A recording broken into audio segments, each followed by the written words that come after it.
Hello mga boss, itong Mazda CX-5 na 2012 model ganito ayaw gumana yung compressor. Okay, start. Testingin natin. Yan, di ba? Aircon! Aircon! Nag-aircon na yan? Oh, in-aircon niya. Ayaw gumana yung compressor ito. Sana idol?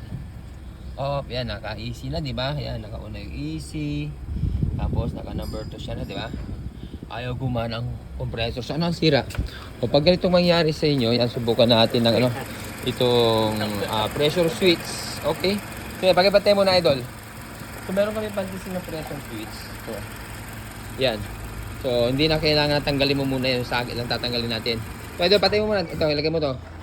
So, ito, pabunot natin yan. Tapos, dahil ito na, di ba? Yan, nilalagyan natin ng ng preyon. Yan, okay?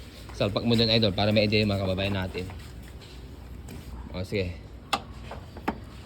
Dito, para hindi makito yung mga nanonood sa atin. Ayan, di ba? Okay. Sige, start mo. So, yan, awakan mo. Yan. So, ito, naglagyan lang tayo ng pressure switch po, stop preyon. Oh, testingin natin. So, kanina, hindi gumagana.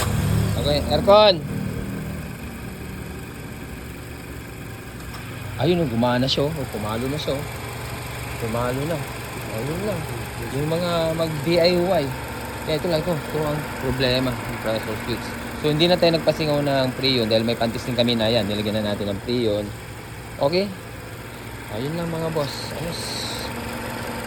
Ano, idol? Malamig na, idol? Ang galing mo talaga, idol. Ayun, no? Ayos. Okay. Okay. Alright. Thank you, Lord.